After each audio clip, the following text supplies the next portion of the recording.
आज वर्षा के कारण जो आवाज होती रही है खूब जोर जोर की, इसलिए आज थोड़ा कंठ पर भी जोर पड़ा है। आज की कथा यही विश्राम ले रही है और अब आगे श्री चंद्रवंश की कथा होगी। सूर्यवंश में सूर्यवंश विभूषण राजा रामचंद्र के रूप में प्रभु प्रकट हुए और चंद्रवंश में चंद्रवंश विभूषण श्री कृष्ण चंद्र प्रभु के रूप में सायंकाल कन्हैया जी की प्राकट्य बधाई और बाल लीला का वर्णन होगा। बोलो श्री वृंदावन बिहारी लाल की जय, श्री अयोध्यानाथ की जय, श्री सर्वसंत वैष्णव भगवान की जय। श्री कृष्ण गोविंद हरे मुरारे नाथ नारायण वासुदेवा।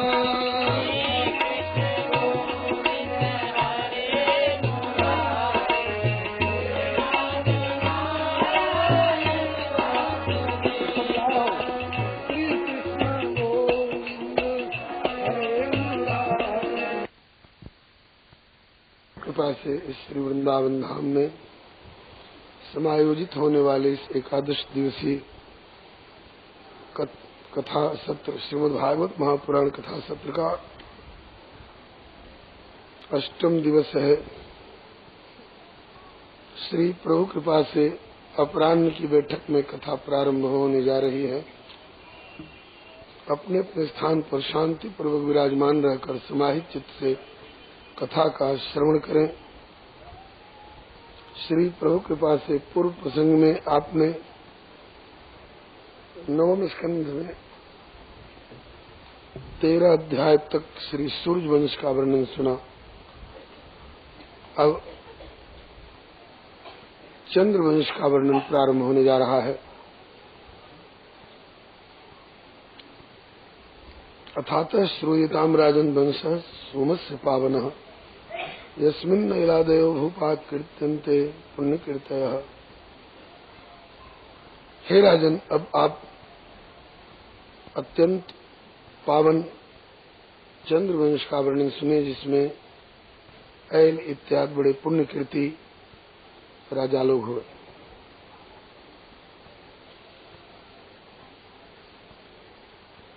सूर्यवंश की परंपरा दी थी। आदि पुरुष अविनाशी भगवान नारायण के नाभि कमल से ब्रह्मा जी प्रकट हुए।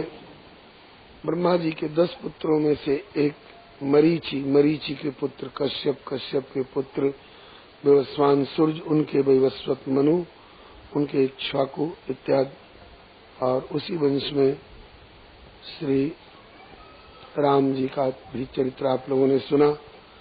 अब चंद्रवंश की परंपरा बताते समय कहते हैं, आदि पुरुष अविनाशी भगवान नारायण के नाभि कमल से ब्रह्मा जी प्रकट हुए। ब्रह्मा जी के 10 पुत्रों में दूसरे का नाम है अत्रि। अत्रि ऋषि की पत्नी अनसुईया हुई, जिन्हें जगत जानता है। अनसुईया जी के 3 पुत्र हुए। विष्णु भगवान के अंश से श्री दत्तात्रेय जी, ब्रह्मा जी के अंश से श्री चंद्रमा जी एवं शंकर भगवान के अंश से श्री दुर्वासा जी। इनमें से जो ब्रह्मा जी के अंश से उत्पन्न चंद्रमा है, चंद्रमा के पुत्र बुध हुए, जिन बुध का विवाह वैवस्वत मनु की कन्या इला के साथ हुआ था, कल आप सुन चुके हैं। इला पहले कन्या रूप में थी, फिर वशिष्ठ जी के द्वारा ब्रह्मा जी से आग्रह करके पुत्र रूप में परिणत कराई गई। सुद्युम्न नाम के राजकुमार, सुद्युम्न नाम के राजकुमार पुनः शंकर जी के द्वारा शापित वन में पहुंच करके पुनः स्त्रीत्व को प्राप्त करके इला नाम पाए। उसी इला के साथ चंद्रमा के पुत्र बुध का विवाह हुआ, जिनसे ऐल अर्थात पुरूरवा नाम के पुत्र का जन्म हुआ। पुरूरवा की पत्नी के रूप में कुछ दिनों तक उर्वशी आकर के इनके राजमहल में रही। उर्वशी को, जो स्वर्ग की सर्वश्रेष्ठ अप्सरा है, इस पृथ्वी पर आने की जरूरत क्यों पड़ी मानवी के रूप में रहने की? एक बार इसने मित्रा वरुण को पृथ्वी का मानव कह करके भर्त्सना की थी। उन्होंने शाप दिया था, हमें पृथ्वी का मानव कह करके तुम्हारी भर्त्सना कर रही है, इसलिए तुम्हें भी कुछ दिनों तक मानवी के रूप में धरती पर रहना पड़ेगा। इसीलिए ये आकर के कुछ दिनों तक श्री पुरूरवा की पत्नी के रूप में रही। फिर जब शाप निवृत्त हो गया तो ये अपने लोक को चली गई। श्री पुरूरवा जी ने इसके प्रति अत्यधिक आसक्ति होने के कारण गंधर्वों की बताई हुई विधि से जातवेदा नाम की अग्नि प्रकट करके अनुष्ठान किया उर्वशी के लोक को प्राप्त करने के लिए। किंतु जब इनको उर्वशी के लोक में पहुंचने पर पता चला कि उर्वशी तो स्वर्ग की अप्सरा है, जो किसी एक की होकर रहने वाली नहीं है, इनको बड़ी ग्लानि हुई कि अरे राम राम, इसके लिए मैंने इतना अनुष्ठान किया, उर्वशी कोई भगवान है जो ये मेरा भवबंधन छुड़ा देगी? इतना अनुष्ठान और इतनी साधना अगर मैंने भगवान को प्राप्त करने के लिए की होती तो अब तक मेरा भवबंधन छूट गया होता। फिर उर्वशी के लोक का परित्याग करके और ये स्वच्छंद विचरण करने लग गए, आत्माराम स्थिति प्राप्त कर गए। जितने दिन तक उर्वशी इनके यहाँ रही है उतने दिनों में इन्होंने उर्वशी के गर्भ से 6 पुत्र उत्पन्न किए। आयु, श्रुतायु, सत्यायु, रय, विजय और जय। इनमें विजय के वंश में आगे चल करके कुश नाम के राजा हुए, जिनके 4 पुत्र थे, कुशाम्बु, तनय, वसु और कुशनाभ। इसमें कुशाम्बु के पुत्र हुए राजा गाधी। इन गाधी राजा के ही पुत्र आगे चल करके श्री विश्वामित्र जी हुए। चंद्रवंश की ही एक शाखा है। अभी विश्वामित्र जी का जन्म नहीं हुआ था, उस समय गाधी राजा को केवल सत्यवती नाम की एक कन्या थी। भृगुवंशी ऋचिक ऋषि ने आकर दावा कर दिया, अपनी बेटी का ब्याह मेरे साथ कर दो। राजा गाधी ने शर्त लगाई, 1000 श्याम कर्ण घोड़ा आप उपस्थित कर दे मेरे सामने, तो अपनी बेटी का विवाह कर दूंगा। वरुण देवता से आग्रह करके श्री ऋचिक ऋषि ने 1000 श्याम कर्ण घोड़ा ला करके उपस्थित कर दिए और लाचार होकर के गाधी राजा को अपनी बेटी सत्यवती का विवाह श्री ऋचिक ऋषि के साथ करना पड़ा। ऋचिक ऋषि सत्यवती की सेवा से प्रसन्न होकर बोले कि बोलो देवी क्या चाहती हो? सत्यवती ने कहा कि मेरे भी पुत्र हो और मेरी माँ को भी पुत्र हो, क्योंकि मेरे कोई भाई नहीं है। तो ऋचिक ऋषि ने 2 तरह की चरु अभिमंत्रित करके दे दी, ताकि ये तुम खा लेना, ये अपनी माँ को दे देना। उनमें से एक ब्राह्मण मंत्र से अभिमंत्रित थी, एक छात्र मंत्र से अभिमंत्रित थी। इन्हें चाहिए था अपनी वाली चरु तो ग्रहण कर लेती और माँ वाली माँ के पास पहुँचा देती। भोलेपन में दोनों लेकर माँ के पास चली गईं कि माँ ये मेरे लिए दिया है, ये तेरे लिए दिया है। माँ ने कहा कि बेटी अपनी वाली मुझे दे दे, मेरी वाली तू खा ले।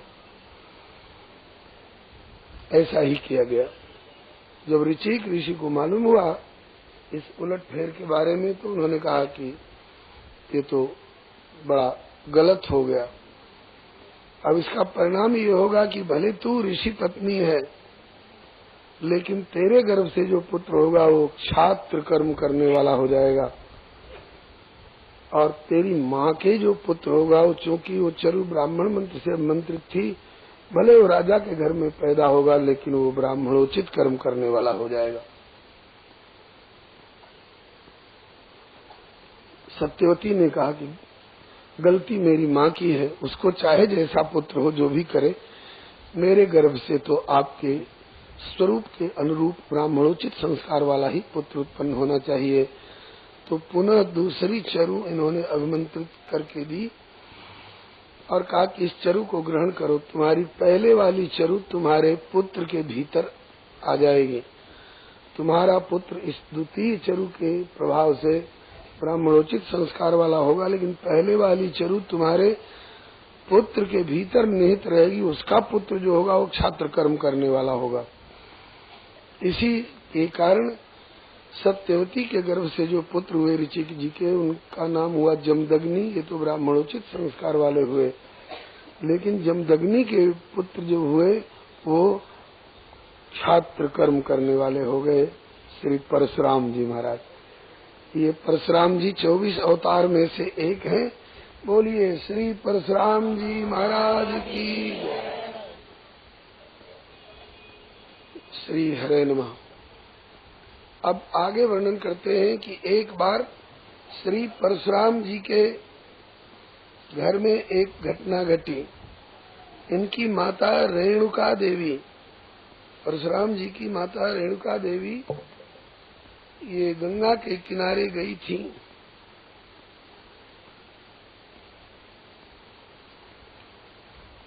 गंगा जल लाने के लिए।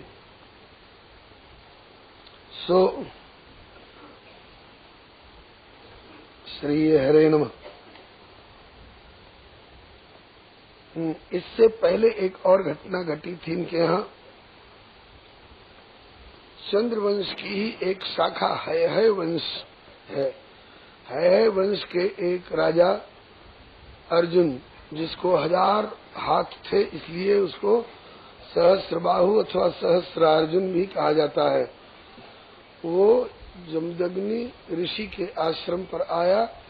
अपनी कामधेनु गऊ के प्रभाव से उसकी सेना सहित उसका राजोचित सत्कार किया श्री जमदग्नि ऋषि ने। उसे आश्चर्य हुआ कि एक झोपड़ी में रहने वाला ऋषि ये सोने चांदी के थाल कटोरे और ऐसे ऐसे राजाओं के लिए भी दुर्लभ व्यंजन कहाँ से लाया। मालूम हुआ इनके पास एक कामधेनु गऊ है, उससे जो मनोरथ करो उसकी पूर्ति करती है। सहस्त्रार्जुन को लालच हो गया उस कामधेनु गऊ के प्रति, कहा कि ये गऊ मुझे दे दीजिए। जमदग्नि ऋषि ने इनकार कर दिया। ये केवल दूहने और मांगने के लिए ही नहीं है। इनके दुग्ध और इनके घृत से जो हम लोग अग्निहोत्र इत्यादि का नियम निभाते हैं वो तुम नहीं निभा सकोगे। फिर भी उसने कहा कि हमारा मन हो गया है तो हम तो इसको ले जाएंगे, दो चाहे नहीं दो। जबरदस्ती छीन करके वो कामधेनु गऊ को लेकर के वो सहस्त्रार्जुन भागने लगा। श्री जमदग्नि ऋषि ने अपने पुत्र परशुराम को पुकारा, बेटे देखो ये राजा सहस्त्रार्जुन तुम्हारी कामधेनु गऊ को लेकर के भाग रहा है। परशुराम जी ने जाकर उसे टोका रोका। तुम राजा लोग हो, प्रजा की संपत्ति की रक्षा करना तुम्हारा धर्म है। आज किसी की गऊ, किसी की फिर कल बहू बेटी छीन के भागोगे तो तुम राजा नहीं, तुम डाकू डकैत कहलाओगे। राजा के धर्म के विपरीत तुम कर रहे हो। गाय छोड़ दो। उसने कहा नहीं छोड़ूंगा। कहा कि परशुराम जी बोले मैं जाने नहीं दूंगा। बात ही बात करख बढ़ी आई, युद्ध छिड़ गया। उसने अपनी सेना हाँक दी, मारो इस बाबा जी को। उसको पता नहीं था कि ये भगवत अवतार हैं। श्री परशुराम जी ने अपने दिव्यास्त्रों से उसकी सेना का संहार कर दिया और फिर उसके 1000 में से 500 हाथों में उसने धनुष लिया और 500 हाथों में बाण, और एक एक साथ 500 बाण फेंकता था परशुराम जी के ऊपर। लेकिन परशुराम जी ने अपने दिव्यास्त्रों से उसके बाणों को तो काटा, धनुष को काटा, उसकी भुजाओं को अपने फरसा से काट करके, और जैसे लकड़हारा नीम और बबूल की टहनियों को छांट करके ठूंठ कर देता है, ऐसे उसकी भुजाओं को काट डाला और उसका गर्दन काट करके उसको सदा के लिए धराशायी कर दिया और अपनी गऊ वापस ले आए। इसकी चर्चा श्री परशुराम जी ने लक्ष्मण जी से करी है रामचरितमानस में। सहस बाहु भुज छेदन हारा परस विलोक महीप कुमारा। श्री हरे नमः। जब गाय वापस लेकर के आए तो जमदग्नि ऋषि ने पूछा कि बेटा कैसे लाए और कैसे लाए? उसे मार करके लाए। अरे जान से मार डाला और क्या, ऐसे छोड़ने वाला था थोड़े। बेटा तुमने तो पाप किया है। राम राम महाबाहो भगवान पापमकारशीत अवधिन नरदेवम यत् सरदेव में था। राजा के अंग अंग में देवताओं का निवास होता है। राजा की हत्या करके तुमने पाप किया है। वयम ही ब्राह्मणास्तात क्षमया रणताम गताः यया लोक गुरुदेव पारमेष्ठ्यमगात पदम। हम ब्राह्मण लोग हैं, ब्राह्मणों में इतनी उत्तेजना नहीं होनी चाहिए। ब्राह्मण क्षमा से पूजित होता है। तुमने अच्छा नहीं किया। परशुराम जी बोले कि पिताजी ये तो अपनी अपनी दृष्टि है, आपकी दृष्टि में राजा रहा होगा, मेरी दृष्टि में तो वो डाकू था। अरे राजा तो वह है जो प्रजा की रक्षा करे। आज प्रजा की किसी की ऋषि की गाय छीन करके ले जाए, कल किसी की बहू बेटी पर मन आ गया तो वो छीन के ले जाए, किसी की संपत्ति खजाना छीन ले जाए, ये राजा का काम है? तो डाकू का काम है। मैंने तो एक डाकू समझ करके मारा था उसको। फिर भी आपके कथन के अनुसार यदि वो राजा है तो राजा के मारने पर जो पाप लगता है उसका जो भी प्रायश्चित हो बता दीजिए, मैं कर आऊंगा। कहा कि जाओ सब तीर्थ कर आओ। परशुराम जी तीर्थ यात्रा करने चले गए। तीर्थ यात्रा से लौटे तो इनके घर में एक दूसरी घटना घटी। श्री हरे नमः। 1 वर्ष तक तीर्थ यात्रा में रहे श्री परशुराम जी। पित्रोप शिक्षितो रामस्तथेति कुरुनंदन संवत्सरम तीर्थ यात्रा चरित्वाश्रम आव्रजत। लौट आए तीर्थ यात्रा करके। तब इनके घर में एक दूसरी घटना घटी। इनकी माता रेणुका देवी गंगा जी में गई थी स्नान करके और गंगा जल लाने के लिए कि पतिदेव इस गंगा जल से प्रभु की सेवा करेंगे। वहाँ चित्ररथ नाम का गंधर्वराज अपनी गंधर्वियों के साथ में जल क्रीड़ा कर रहा था। उस गंधर्व देखने में भी बड़े सुंदर होते हैं और संगीतज्ञ भी अच्छे अच्छे होते हैं। वो गंधर्व ही नहीं, गंधर्वों का राजा था। अपनी गंधर्वियों के साथ जल क्रीड़ा कर रहा था। ये बहुत देर तक उसकी जल क्रीड़ा को मुग्ध दृष्टि से देखती रही। देर हो गई। लौटने पर श्री जमदग्नि ऋषि ने पूछा इतनी देर कैसे लगा ली? इन्होंने छिपाना चाहा, लेकिन ऋषि सर्वज्ञ समझ गए। आज तो चित्ररथ गंधर्व नाम के एक पुरुष के सौंदर्य की ओर ये मुग्ध होकर नेत्रों से देखती रही।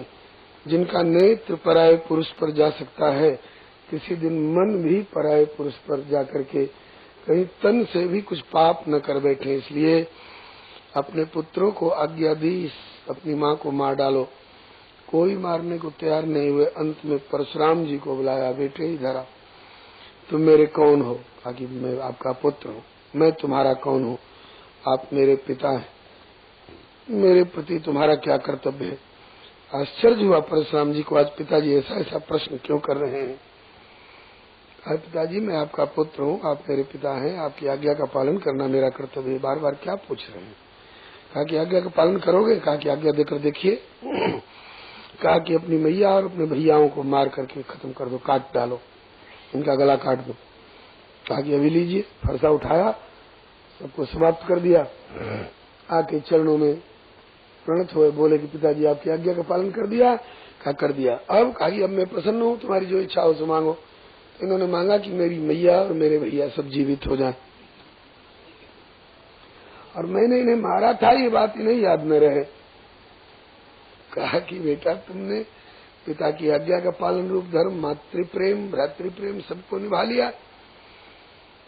इस घटना को गोस्वामी जी ने एक पंक्ति में मानस में लिखा है कि परशुराम पितु आज्ञा राखी, मारी मातु लोक सब साखी। परशुराम जी जानते थे कि हमारे पिताजी समर्थ सक्षम ऋषि हैं, ऐसे वैसे पिता नहीं है। ये शराब पी करके आए और अपने बेटे से कहा कि मैं तेरा पिता हूँ, आज्ञा दे रहा हूँ अपनी माँ को मार डालो। हाँ, हर पिता वास्तव में पिता कहलाने लायक, केवल जन्मदाता में होने मात्र से ही पिता कहला जाएंगे नहीं। जिनकी आज्ञा का पालन करना आवश्यक है, अनिवार्य है, वो पिता पितृत्व के सही लक्षण से संयुक्त हो। इस पर एक दृष्टांत एक संत सुनाया कर, गुरु जी महाराज जी से भक्तमाली से सुनाया करते थे। काशी के एक प्राध्यापक भांग छानने की आदत थी, सो भंग छान के बैठे अपने शिष्यों के बीच में, पूछा मैं तुम्हारा कौन हूँ? कहा कि गुरु जी हो। तुम लोग? कहा कि शिष्य हैं। मेरे प्रति क्या कर्तव्य है? कहा आपकी आज्ञा का पालन करना। कहा कि मैं आज्ञा दे रहा हूँ, मुझे उठाकर गंगा जी में फेंक दो। कोई तैयार नहीं हुआ। अगले दिन पूछा कि गुरु तुम लोगों ने कल मेरी आज्ञा का पालन क्यों नहीं किया? कहा कि गुरु जी उस समय आप नहीं बोल रहे थे, उस समय भंग भवानी बोल रही थी। हम आपके शिष्य हैं, हम भंग के शिष्य नहीं हैं। तो ये नशे में ऐसा नहीं किए हैं श्री जमदग्नि जी। जब परशुराम जी ने आग्रह किया कि मेरी मरी हुई मैया और मेरे मरे हुए भैया सब जीवित हो जाए, जीवित हो कर दिया। ये मारने में और जिलाने में दोनों में सक्षम है। इसके बाद इनके घर में एक तीसरी घटना घटी। जिस सहस्रार्जुन को परशुराम जी ने मारा था, उस सहस्रार्जुन के बेटों ने कहा, परशुराम जी के सामने आने की हिम्मत नहीं पड़ी। उन्होंने निर्णय लिया कि परशुराम ने मेरे पिता को मारा तो हम लोग परशुराम के पिता को मार डालेंगे। बेचारे जमदग्नि ऋषि अपने कुटिया में भजन कर रहे थे। उन अत्याचारियों ने आकर के पता नहीं लगाया कि मेरी पिताजी की गलती थी कि परशुराम की गलती थी। उन्होंने आकर के और जमदग्नि ऋषि का वध कर डाला। रेणुका हाय हाय करने लग गई, बेटा परशुराम देख तेरे रहते तेरे पिताजी का ये हाल किया इन दुष्टों ने। परशुराम जी ने कहा माँ छाती मत पीट। फिर भी 21 बार छाती पीटी, फिर रोक दिया। कहा कि देख अब ज्यादा मत छाती पीट, जितनी देर तुमको छाती पीटनी पड़ी है इन दुष्ट अत्याचारी क्षत्रियों के चलते, अब उतनी बार उन क्षत्रियों की पत्नियां छाती पीटेंगे। इतना ख्याल रखना होगा कि जो धर्म पालन करने वाले प्रजापालक राजा थे उनको नहीं छेड़ते थे, उनको तो आशीर्वाद देते थे, लेकिन प्रजा को सताने वाले दुष्ट क्षत्रिय जो थे उनको बोले छोड़ेंगे भी नहीं। सो उन दुष्टों को मारा और उसके बाद उनका पक्ष ले लेकर के जो लोग आए उनको मारते गए। उनके मस्तकों का पहाड़ खड़ा कर दिया, रक्त का कुंड तैयार कर दिया। माँ से कहा था माँ पिताजी के शरीर को सुरक्षित रखना, यज्ञ करके और फिर इन्होंने मरे हुए पिताजी को जीवित कर लिया। आन की जय, श्री परशुराम जी महाराज की, श्री जमदग्नि जी महाराज की। अभी तक परशुराम जी के पिताजी श्री जमदग्नि ऋषि जी, अभी वर्तमान के जो सप्त ऋषि मंडल हैं उनमें 7 ऋषियों में एक है। जमदग्नि भरद्वाज विश्वामित्रोथ गौतम कश्यपा वशिष्ठ चैते सप्तर्षि स्मृता। अब आगे वर्णन करते हैं कि सत्यवती के पुत्र जमदग्नि, जमदग्नि के पुत्र परशुराम ने तो हुए, इनकी कथा आपने सुनी। सत्यवती की माँ ने जो चरु खाई थी वो ब्राह्मण मंत्र से अभिमंत्रित, उसके प्रभाव से उनके गर्भ से भी एक पुत्र का जन्म हुआ, वही है श्री विश्वामित्र जी। विश्वामित्र जी प्रकट तो हुए क्षत्रिय कुल में, लेकिन वशिष्ठ जी के ब्रह्म बल को देखकर इन्हें ब्रह्मर्षि कहलाने की धुन सवार हो गई और इन्होंने बहुत बहुत प्रयत्न करके और ब्रह्मर्षि पद प्राप्त किया। क्यों ये धुन क्यों सवार हो गई? वो ब्राह्मण मंत्र से अभिमंत्रित चरु का वो मंत्र वाला प्रभाव कहाँ जाएगा? बहुत बाद में श्री वशिष्ठ जी ने इनको ब्रह्मर्षि कह करके संबोधन किया। कब? जब तक इनमें क्रोध, प्रतिशोध और हिंसा इत्यादि की उत्तेजना रही तब तक ब्रह्मर्षि नहीं कहा, और जब इन्होंने तलवार तोड़ के फेंक दी और उनके चरणों में प्रणत हो गए कि हम तो आपकी हत्या करने आए थे और आप मेरे परोक्ष में मेरे तप की बड़ाई कर रहे हो, मैं अपराधी हूँ। बस उसी समय में आइए ब्रह्मर्षि विश्वामित्र कह करके हृदय से लगा लिया था वशिष्ठ जी ने। इन्हें आश्चर्य हुआ कि इतने पुत्रों की हत्या हो गई, इनके पुत्रों की मेरे द्वारा, फिर भी ये ब्रह्मर्षि कहने को तैयार नहीं हुए। आज अचानक ब्रह्मर्षि कैसे कहे? तो इन्होंने बताया वशिष्ठ जी ने कि अब तक आपने क्रोध, प्रतिशोध, हिंसा, उत्तेजना इत्यादि, ये क्षत्रियों का धर्म है, क्षत्रियों का स्वभाव, इसलिए ऋषि कहने में कोई संकोच नहीं था। राज ऋषि कह सकते थे। ब्राह्मणों का ब्राह्मणोचित गुण तो क्षमा, दया, शील इत्यादि है। आज आप में ये क्षमा, दया, शील इत्यादि गुण आ गए, इसलिए अब हमें ब्रह्मर्षि कहने में कोई इतराज नहीं है। इस प्रकार से श्री विश्वामित्र जी ब्रह्मर्षि कहला गए। विश्वामित्र जी के 100 पुत्र थे, जिनमें से 50 को इन्होंने शाप दे दिया था, मलेच्छा भवत दुर्जनाः, और 50 को अपने उत्तराधिकार एवं भगवत तत्व प्राप्ति का आशीर्वाद दिया था। अब आगे वर्णन करते हैं। पुरूरवा के जो 6 पुत्र थे उर्वशी के गर्भ से, उनमें एक विजय का वंश तो आपने सुना। अब आगे के अध्याय में कहते हैं कि पुरूरवा के जो 6 पुत्र थे उनमें एक का नाम है आयु। आयु के श्री हरे नमः। आयु के नहुष, क्षत्रवृद्ध, रजि, रंभ और अनिना, ये 5 पुत्र उत्पन्न हुए। इनमें से नहुष जो हुए बड़े प्रतापी धर्मात्मा राजा हुए, इन्होंने 100 अश्वमेध यज्ञ किए। लेकिन अश्वमेध यज्ञ का जब फल मिला तो इनकी बुद्धि बिगड़ गई। जब इंद्र को ब्रह्म हत्या का दोष लगा था, इंद्र जहां तहां छिपे फिर रहे थे, तो उन दिनों में इंद्र का पद सुना न रहे, इसलिए कुछ दिनों के लिए कार्यवाही इंद्र के रूप में इनको वहां नियुक्त किया गया था। तो ये केवल इंद्र के राजकाज को संभालने के लिए ही नियुक्त हुए थे, और इनकी नीयत इंद्राणी के प्रति बिगड़ गई। इंद्राणी घबराई, गुरु जी से कहा, गुरुदेव तो मेरे पास उपस्थित होना चाहते हैं। तो बृहस्पति जी ने कहा कि कह दो 7 ऋषियों को पालकी में जोतकर उनकी पालकी में बैठ के आवे।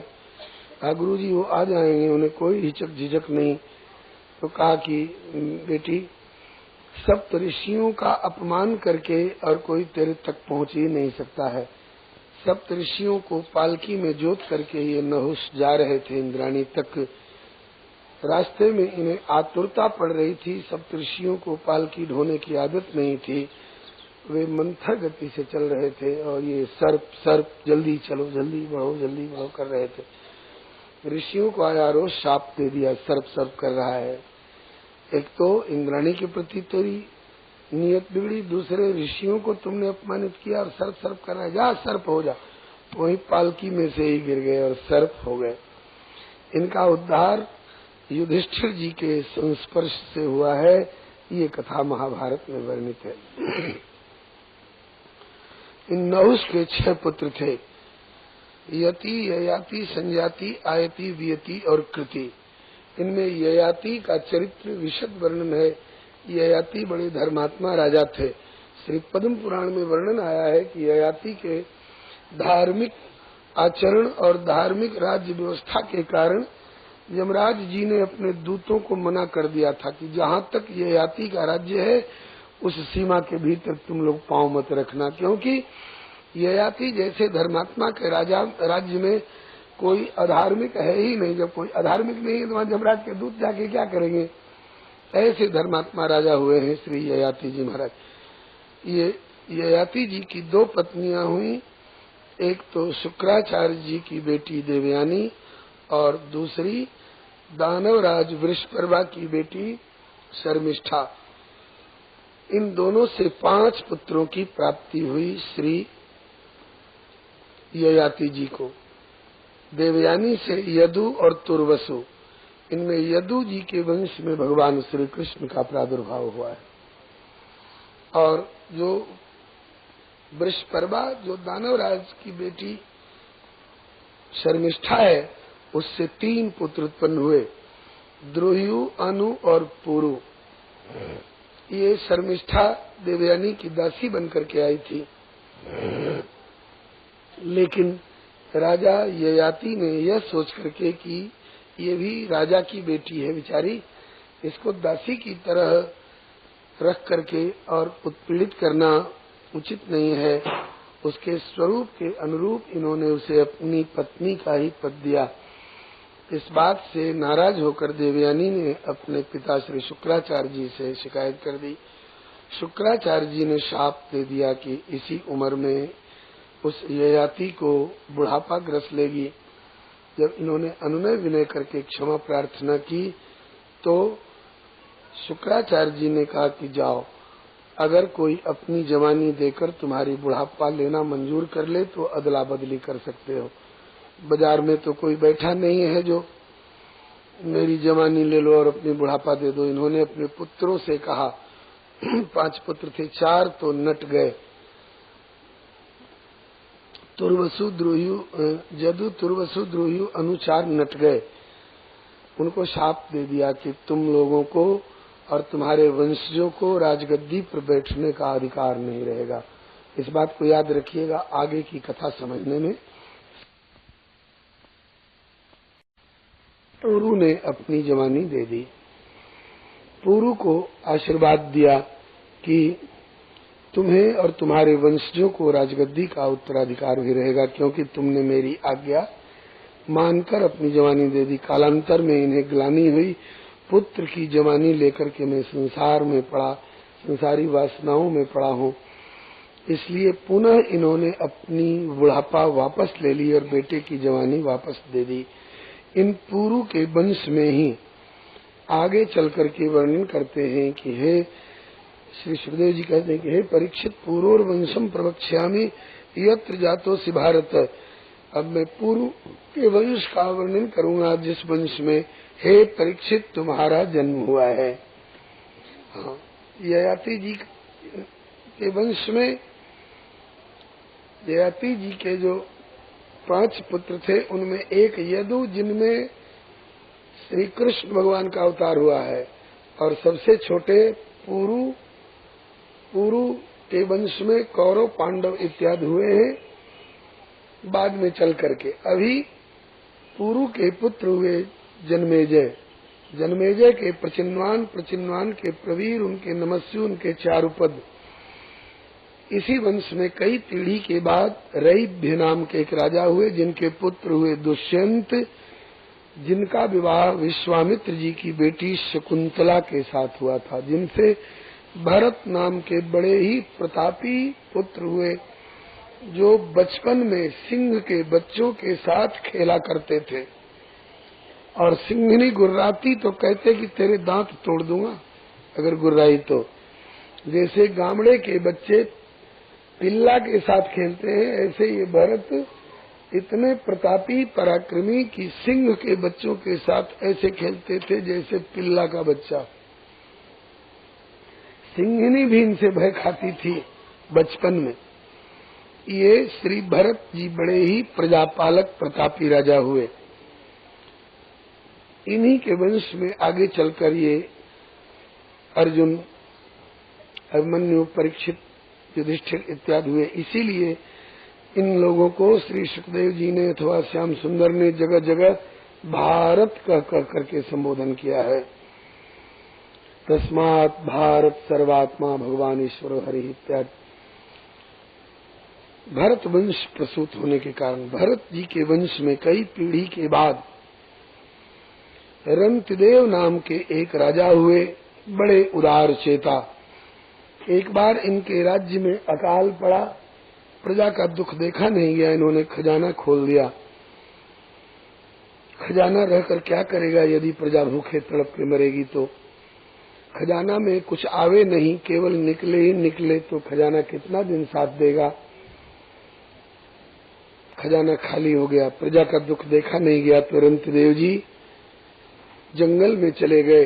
40 और 7 47 दिन भूखे प्यासे रहे। इतना भीषण अकाल था कि महाराज भोजन अन्न की कौन कहे, पेड़ के पत्ते, छाल और घास और पानी की बूंद तक मिलना दुर्लभ हो गया था। 48वें दिन मात्र इतना ही भोजन मिला कि राजा, रानी और राजकुमार का एक शाम का एक बार का भोजन होता। एक ब्राह्मण आए, राजन मैं 3 दिन का भूखा हूँ। राजा ने नहीं कहा कि मैं 48 दिन का भूखा हूँ। ठीक है, अपना भोजन का थाल दे दिया। रानी भी अभी कौर नहीं उठा पाई थी, तब तक एक शूद्र आया, बाबू मैं 5 दिन का भूखा हूँ। रानी ने भी अपना हिस्सा का भोजन उस शूद्र को दे दिया। राजकुमार भी अभी कौर नहीं उठा पाया था, तब तक एक चांडाल आया, बाबू मैं 8 दिन का भूखा हूँ। राजकुमार ने भी अपना भोजन का थाल दे दिया। अब परिवार ने सोचा कि भोजन का तो सदुपयोग हो गया, परोपकार में 48 दिन से पानी की एक बूंद भी कंठ के भीतर नहीं गई है, थाल धोकर कम से कम जल तो पी ले। लेकिन तब तक उस चांडाल के साथ का कुत्ता गिर पड़ा, छटपटाने लगा। चांडाल बोला, राजन बड़े उदार हो, मेरे साथ का कुत्ता प्यास के मारे छटपटा कर गिर गया, इसके प्राण बचाओ, पानी के बिना तड़प के प्राण त्यागने जा रहा है। जल भी दे दिया रंतिदेव जी ने, तो क्या ये परिवार भूखे तड़प जाएगा? बोले नहीं। पर्दा बदल गया, वह ब्राह्मण शूद्र चांडाल और कुत्ता, ब्राह्मण शूद्र चांडाल और कुत्ता नहीं रह गए, उनकी जगह पर ब्रह्मा विष्णु महेश और धर्म ये चारों प्रकट हुए। बोले राजन, हम आपकी त्याग, तितिक्षा, सेवा, उपकार और प्रेममयी भावना से अत्यंत प्रसन्न है। आपकी जो इच्छा हो सो वर मांगिए। कहिए आपका गया हुआ राज्य दे दे, वापस का नहीं। न तो हम कामे राज्यम, राज्य का त्याग करोगे तो स्वर्ग मिलेगा, स्वर्ग ले लो। बोले न स्वर्गम, स्वर्ग भी नहीं चाहिए। स्वर्ग का उत्सर्ग करोगे तो मोक्ष मिलेगा। बोले न अपुनर्भवम, मोक्ष भी नहीं चाहिए। अरे कुछ तो मांगो राजन। बोले हाँ, एक चीज दीजिए। क्या? कामये दुख तप्ता नाम प्राणिनाम आरती नाशनम। आज जो जल और अन्न के बिना, घास और पत्ते के बिना प्रजा तड़प रही है, इन सब लोगों का कष्ट दूर हो जाए, यही मांगता हूँ। ये सज्जन की मांग है बंधुओं। और राक्षस की मांग ठीक इसके विपरीत। भस्मासुर जिसको कहते हैं लोग, नाम तो था बृकासुर। भगवान शंकर ने पूछा क्या चाहते हो? बोले जिसके सिर पर हाथ धरूं उसका विनाश हो जाए। राक्षस में और सज्जन में सींग और पूंछ का अंतर नहीं होता है, यही भाव और आचरण का अंतर होता है। राक्षस वह है जो अपने स्वार्थ के लिए औरों को सताना पसंद करता है, और सज्जन वे हैं जो अपने सुख को औरों में बांट करके औरों का दुख अपने ऊपर लेकर के और भुगतते हैं। कहा कि सबका दुख दूर हो जाए, ये चाहता हूँ। प्रभु ने कहा कि इन लोगों ने पूर्व जन्म में कोई पाप किया होगा, उसका फल इनके प्रारब्ध में दुख अगर लिख कर आया है तो बिना भुगते नष्ट होगा नहीं, तो उसको कौन भोगेगा? बोले कि उनके बदले का दुख हम भोग लें और हमारे बदले का सुख ये सबको प्राप्त हो। न कामे हम गतिमीश्वरात् पराम अष्टर्धियुक्ताम पुनर्भवम वा आरतिम प्रपद्ये खिल देह भाजामंत स्थितो येन भवन्त दुःखा। सबके बदले में दुख मुझको मिल जाए, मैं सबका दुख अकेले भोगूं, चाहे जितने दिन लगे, और मुझे मिलने वाला जो सुख वाला कोटा है, इसमें सब लोग सुखी हो जाएं। ये संत की मांग है। ये संतों के चरित्र दर्पण है। दर्पण शीशा 2 तरह से काम करता है। एक तो क्या बोलते हैं, चश्मा, इसके रूप में आगे वाले को देखा जाता है, और एक दर्पण, उसमें अपने को देखा जाता है। इन संतों का और भगवंत का जो चरित्र है, ये दोनों तरह का काम करता है। इसमें आप अपने को भी देख सकते हैं कि मैं किस श्रेणी में हूँ, और अगर इनको अपनी आंख पर चढ़ाए रहेंगे तो इससे परमात्मा भी सामने वाले दिखाई पड़ेंगे। आइए इन्हीं के वंश में आगे चलकर कई पीढ़ी के बाद प्रतीप नाम के एक राजा हुए। प्रतीप के 3 पुत्र थे, देवापी, शंतनु और बाल्लीक। देवापी बड़े हैं, राजगद्दी पर इन्हीं का अधिकार था, लेकिन इन्होंने कहा कि हम भजन करेंगे, हम योग साधना करेंगे। तो देवापी जंगल में चले गए भजन करने के लिए। तब इनके छोटे भाई शंतनु जी को राजगद्दी मिली।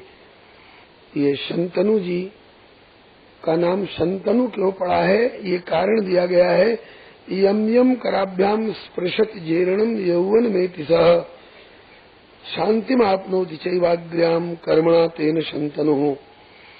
जिनको जिनको छू देते थे अपने तनु मने शरीर से, उनका कल्याण हो जाता था। शम मने कल्याण और तनु मने शरीर, लोगों का कल्याण करने वाला इनका शरीर। किसी अंधे को छू देते तो उसकी आंख में रोशनी आ जाती थी। किसी लूले लंगड़े के ऊपर हाथ फेर देते तो उसे चलने फिरने की शक्ति हो जाती थी। किसी बूढ़े को के ऊपर हाथ फेर देते तो उसमें जवानी आ जाती थी। इसीलिए इनका नाम पड़ा है शंतनु। शंतनु जी की पत्नी के रूप में काफी दिन तक गंगा मैया इनके यहाँ पत्नी के रूप में रही। गंगा जी देवी हैं, लेकिन मानवी के रूप में क्यों रही? कामधेनु गऊ ने शाप दिया था। एक बार कामधेनु गऊ के पीछे 5 बिजार सांड घूमते हुए देखकर पार्वती जी हंस गई और गंगा जी हंस गई। कामधेनु गऊ ने शाप दिया, मैं तो पशु शरीर में हूँ, मेरे पीछे 5 सांड घूमते देखकर तुम हंस रही हो अपने देवी पने में। जाओ पार्वती, तुम मानवी बनोगी और तुम्हारे 5 पति होंगे। वही द्रौपदी बनी है। और गंगा जी को शाप दिया कि तुम्हें अपने देवी पने का गुमान है, मेरे ऊपर हंस रही हो तो जाओ तुम्हें भी कुछ दिन मानवी बन करके धरती पर रहना पड़ेगा। उसी शाप को निपटाने के लिए गंगा जी को आकर हस्तिनापुर के चंद्रवंश की गद्दी पर उन दिनों में जो राजा थे श्री शंतनु जी महाराज, इनकी पत्नी के रूप में रहना पड़ा। इनके गर्भ से 8 पुत्र उत्पन्न हुए। 7 को तो अपनी लगाई हुई शर्त के अनुसार गंगा जी अपनी गोद में अपनी धारा में ले गई। 8वें में भीष्म जी प्रकट हुए हैं। बचपन का नाम है इनका देवव्रत। जब इनको भी अपनी गोद में ले जाने को तैयार हुई, तब शंतनु जी ने कहा, देवी एक तो उत्तराधिकार संभालने के लिए रहने दो। तो गंगा जी ने उन्हें योग्य बना करके इनकी गोद में सौंप दिया और शाप निवृत्त हो करके और फिर ये अपने देवी स्वरूप में अभी भी स्थित है, जगत का कल्याण कर रही हैं। बोलिए श्री गंगा मैया की जय। अब जब गंगा जी अपने स्वरूप में स्थित हो गई, तब इसके बाद शंतनु जी को पत्नी की आवश्यकता महसूस पड़ी। दिन घरनी घर भूत का डेरा, राज परिवार में घर सुना सुना लगने लगा। तो इनके मन में विवाह की इच्छा हुई। दासराज ने जिसको पाला था, सत्यवती नाम की कन्या, जो मत्सी के गर्भ से उत्पन्न हुई थी, इसलिए मत्स्योदरी, मत्स्यगंधा इत्यादि नामों से पुकारी जाती थी। नाम था इनका सत्यवती। उनको पत्नी रूप में स्वीकार करना चाहा। दासराज ने शर्त लगाई कि यदि मेरी पुत्री के पुत्र अर्थात मेरे देवता को राजगद्दी देने का वचन दीजिए तो अपनी बेटी का ब्याह आपसे कर सकता हूँ। तो इन्होंने कहा कि अभी गंगा के गर्भ से समुत्पन्न पुत्र सुयोग्य देवव्रत विद्यमान है, उसको छोड़कर आपके देवता को गद्दी का संकल्प कैसे कर दें। तो देवव्रत को जब मालूम हुआ तो इन्होंने कहा, पिताजी आप ब्याह कर लें, मैं राजगद्दी से अपने को वंचित कर लेता हूँ। तब दासराज ने कहा, कहीं इनके बाल बच्चों ने दावा कर दिया तो देवव्रत जी ने पुनः संकल्प किया, ऊपर हाथ उठाकर, अर्थात ऊपर वाले को साक्षी दे करके कि मैं जीवन भर ब्याह ही नहीं करूंगा। बाल बच्चे कहाँ से होंगे और गद्दी पर दावा कहाँ से करेंगे। इसी भीषण प्रतिज्ञा के कारण इनका नाम पड़ा भीष्म। इनका नाम पड़ा भीष्म। पिताजी ने इनको आशीर्वाद दिया कि बेटा तुमने मेरे पीछे अपने वैवाहिक सुख का परित्याग किया है, इसलिए मैं तुमको आशीर्वाद देता हूँ। जब तक तुम नहीं चाहोगे शरीर छोड़ना, तब तक मृत्यु तुम्हारे पास नहीं आ सकती है। अपनी इच्छा से शरीर त्यागना चाहो तो भले त्याग सकते हो। इसके बाद सत्यवती से श्री शंतनु जी का विवाह हुआ और शंतनु जी ने अपनी सत्यवती नाम की पत्नी के गर्भ से 2 पुत्र उत्पन्न किए, जिनके नाम हुए चित्रांगद और विचित्रवीर्य। चित्रांगद मारा गया चित्रांगद नाम के एक गंधर्व के द्वारा, और विचित्रवीर्य की 2 पत्नियां हुई जो काशी नरेश की बेटी थी। काशी नरेश की श्री हरे नमः काशी नरेश की 3 कन्याएं थी, अम्बा, अंबिका और अंबालिका। उस श्री हरे नमः काशी नरेश की 3 बेटियों का स्वयंवर हो रहा था और श्री भीष्म जी ने बलपूर्वक तीनों का स्वयंवर में से हरण किया, अपने लिए नहीं, अपने भाई विचित्रवीर्य का विवाह करने के लिए। उनमें से एक जो बड़ी थी अम्बा, उसने कहा कि मेरा मन साल्व के साथ विवाह करने का था, तो श्री भीष्म जी ने उसको वहीं रथ से उतार दिया। ये साल्व के पास गई तो साल्व ने कह दिया कि जब भीष्म तुम्हारा हरण करके ले गए तो अब मैं तुमको स्वीकार नहीं करूंगा। फिर वो भीष्म के पास आई कि तुम मुझे हरण करके लाए हो, इसलिए मुझे अपनी पत्नी के रूप में स्वीकार करो। भीष्म जी ने कहा कि मैं अपने पिताजी को वचन दे चुका हूँ, ब्याह नहीं करूंगा। तब वो परशुराम जी के पास गई, अपने चेले को समझाओ मुझसे विवाह कर ले। परशुराम जी ने कहा तो भीष्म जी बोले कि मैं ईश्वर को साक्षी देकर शपथ ले चुका हूँ, इसलिए ब्याह नहीं करूंगा।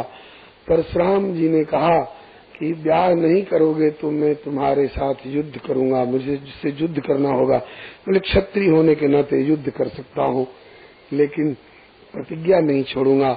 युद्ध घमासान हुआ, लगा कि महाराज जगत घबरा जाएगा। अंत में देवताओं ने, ऋषियों ने श्री परशुराम भीष्म से कहा कि अब आप युद्ध विराम दे दें। बोले हमने युद्ध नहीं छेड़ा है, युद्ध गुरुजी ने छेड़ा है।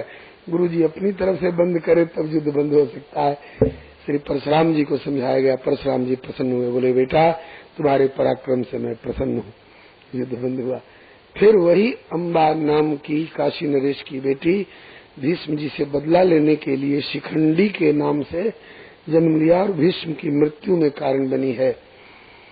आइए इधर 2 जो काशी नरेश की बेटियां थी, अंबिका और अंबालिका, इनके साथ अपने भाई विचित्रवीर्य का ब्याह किया था श्री भीष्म जी ने। इन दोनों पत्नियों के प्रति इतनी आसक्ति हो गई विचित्रवीर्य की कि ये यक्ष्मा रोग से ग्रस्त हो गए। यक्ष्मा में, जिसको आजकल टीबी बोलते हैं, फेफड़े को कीड़े खा जाते हैं। अब इनकी संतान वंश परंपरा कैसे चलेगी? वेदव्यास जी से प्रार्थना की गई। वेदव्यास जी ने कहा जब मैं भजन में रहूं तो उस समय उन दोनों से कह दो कि मेरे सामने से निर्वस्त्र होकर गुजर जाए तो मेरी दृष्टि मात्र से उनको पुत्र की प्राप्ति होगी। वे दोनों निकली इनके आगे से, सो तो निकली ही, उनके साथ सेवा में रहने वाली एक शूद्रा दासी भी निकली।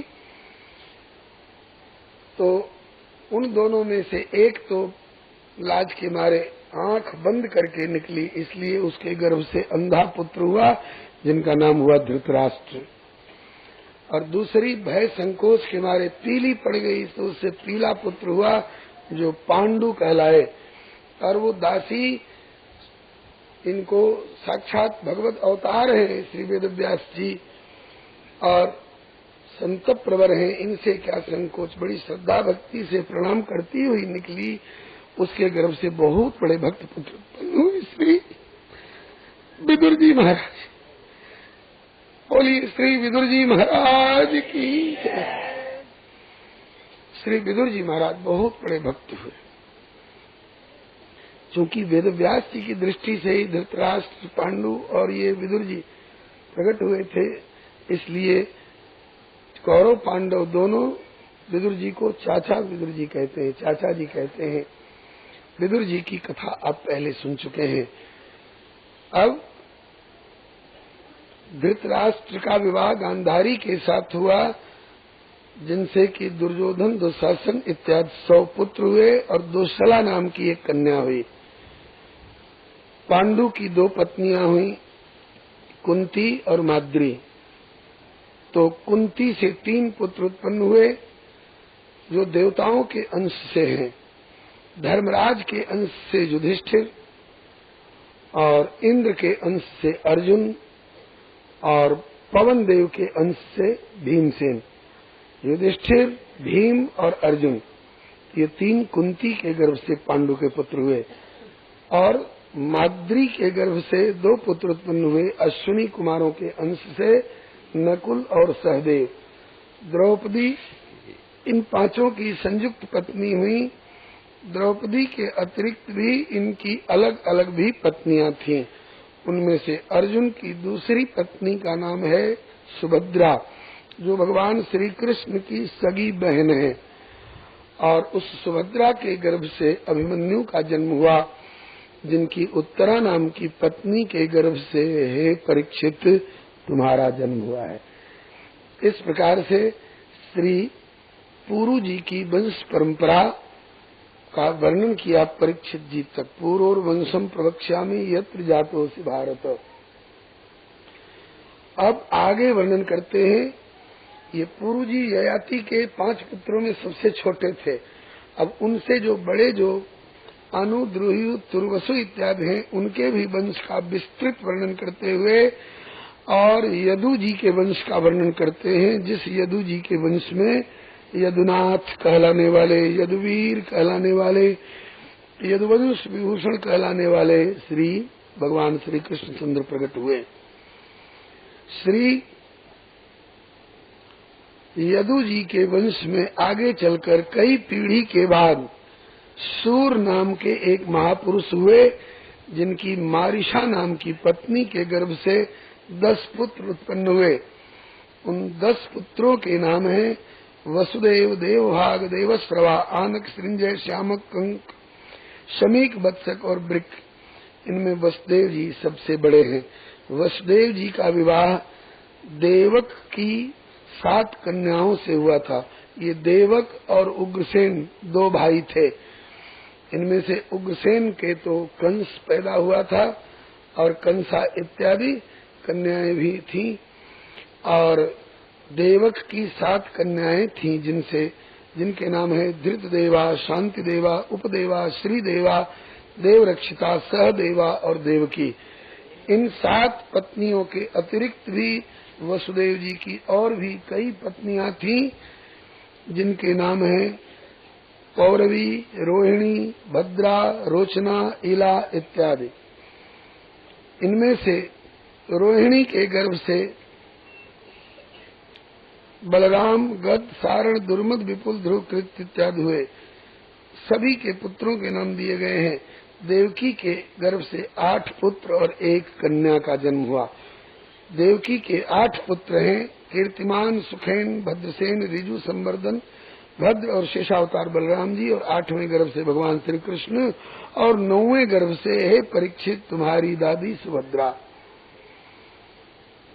भगवान श्री कृष्ण माता देवकी के 8वें गर्भ से कंस के कारागार में मथुरा में प्रकट हुए और प्रकट होते ही भागकर गोकुल चले गए।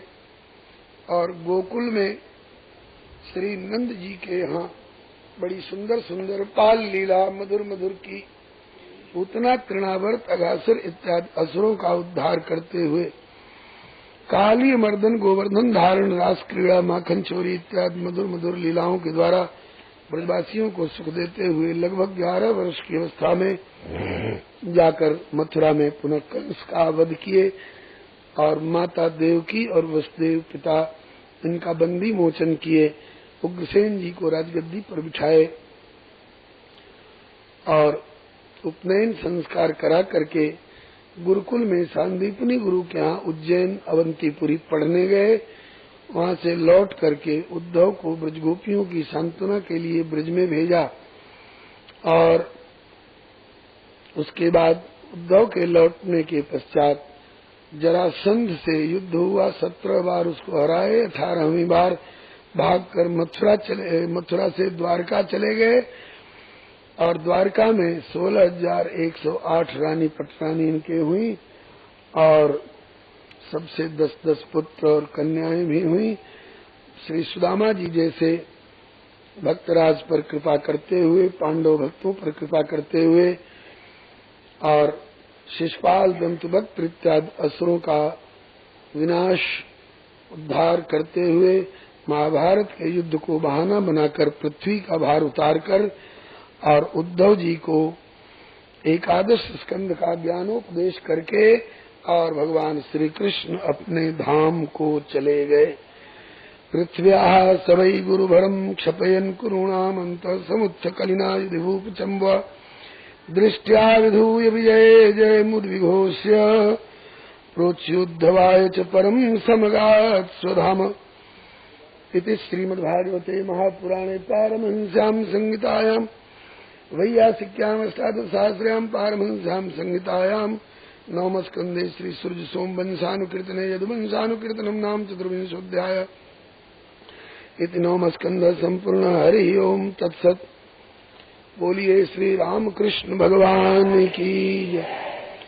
आप लोग सोच रहे होंगे कि हम लोग सजावट करके श्री कन्हैया जी की जन्मोत्सव बधाई मनाने के लिए तैयार बैठे हैं। इन्होंने चट जन्म भी करा दिया और पटधाम भी पहुंचा दिया। हमने ऐसा नहीं किया। श्री सुखदेव जी ने बहुत संक्षेप में श्री कृष्ण चरित्र नवम स्कंध में कह करके अध्याय और स्कंध को विश्राम दे दिया। यद्यपि श्री रामावतार का चरित्र श्री परीक्षित जी ने बारंबार तत्वदर्शी ऋषियों से भूरि भूरि सुने थे प्रचुर मात्रा में, तथापि 2 अध्याय लगाया श्री रामचरित्र में और श्री कृष्ण चरित्र वर्णन में 1 अध्याय भी नहीं, आधा अध्याय भी नहीं, लगभग चौथाई। श्री हरे नमः। ऐसा क्यों? 4 दिन बीत चुक चले हैं। परीक्षित इतने दिन तक न कुछ खा पाया है बेचारा, न कुछ जल की बूंद तक कंठ में डाल पाया है।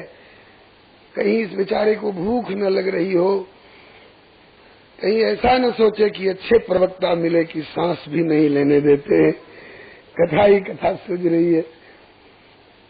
इसलिए एक बार कथा को थोड़ा विश्राम की मुद्रा दे करके और जरा देखो कि कथा के प्रति इनकी आसक्ति, इनका प्रेम, इनकी रति बढ़ी हुई है या कहीं ऐसा तो बहुत लोग घड़ी देखते हैं कि बाबा जी कब बंद करेगा कथा, तो ऐसी बात तो नहीं है। अब परीक्षित जी 10वें स्कंध में पुनः जिज्ञासा करेंगे, तब श्री सुखदेव जी खूब उत्साह के साथ बोले अब तो आड़े हाथों परोसेंगे श्री कृष्ण चरित्र। बोलिए श्री सुखदेव जी महाराज की जय, श्री परीक्षित जी महाराज की जय। श्री परीक्षित जी अब फिर से 10वें स्कंध के प्रथम अध्याय में जिज्ञासा करते हैं। कथितो वंश विस्तारो बहुतासु सुरजयो राज्ञाम च वै वंश्यानाम चरितम परमाद्भुतम। भगवान आपने सूर्य वंश और चंद्र वंश का अत्यधिक विस्तृत वर्णन करके सुनाया। बड़ा आनंद आया इन महापुरुषों के चरित्र को सुन करके। और अब आपने ये यदु वंश का जो संक्षिप्त वर्णन कर दिया और खास करके भगवान श्री कृष्ण का चरित्र संक्षिप्त वर्णन किया, इसको विस्तार पूर्वक सुनाइए। कथा तो भगवान की कथा ही है, अमृत को भी लज्जित करने वाली, बड़ी बड़ी औषधियों को भी लज्जित करने वाली, भवरोग को दूर करने वाली, वैसे ही स्वाभाविक ही है। और आप जैसे महापुरुष के श्रीमुख से ये कथा निकले जिनके हृदय में कोई तृष्णा नहीं, लोभ नहीं, लालच नहीं, एकदम निष्काम भाव से केवल आस्वादन करने कराने की दृष्टि से गाँव ही सुनहि सदा मम लीला हेतु रहित परहित रतशीला, ऐसे महापुरुषों के श्री मुख से तो कथा और विश्व मोहिनी और भवरोग को दूर करने वाली होती है। निवृत्त तर्षैरुपगीयमानात् भवौषधात् श्रोत्र मनोभिरामात् कौत्तम श्लोक गुणानुवादात् पुमान विरज्येत विना पशुघ्नात्।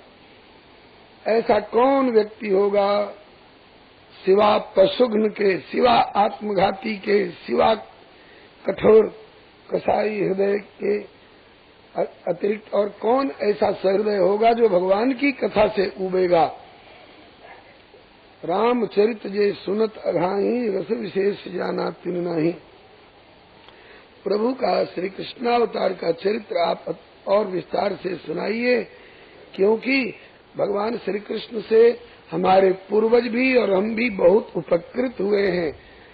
अगर भगवान श्री कृष्ण खेवैया बन करके नैया पार नहीं लगाते तो हमारे पूर्वज 5 पांडवों की नैया कौरव सैन्य रूपी सागर में डूब गई होती।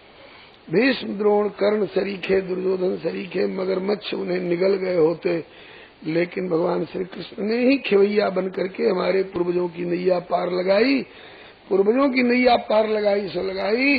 द्रौण्यस्त्र विप्लुष्टमिदं मदंगम संतान बीजम कुरु पांडवानाम जुगोपकुक्षिम गतयात् चक्रो मातुश्च मेय शरणम गताया। मेरा भी शरीर दग्ध हो गया होता माँ के पेट में ही, लेकिन उन्हीं प्रभु ने मेरी रक्षा की है, मेरी माता उत्तरा की प्रार्थना सुन करके। श्री हरे नमः। दो तरह से रक्षा की है, शरीर की भी रक्षा की है और आत्मा की भी रक्षा की है। कैसे? बोले शरीर पर श्री हरे नमः। शरीर पर तो अश्वत्थामा के अस्त्र का प्रहार होने वाला था, तो भगवान ने शरीर से अपने अस्त्र के द्वारा उस ब्रह्मास्त्र का निवारण करके रक्षा की। और मेरी आत्मा पर वाक्य रूपी वज्र का प्रहार श्रृंगी ऋषि के साप का हुआ। तो इससे रक्षा करने के लिए आज वही भगवान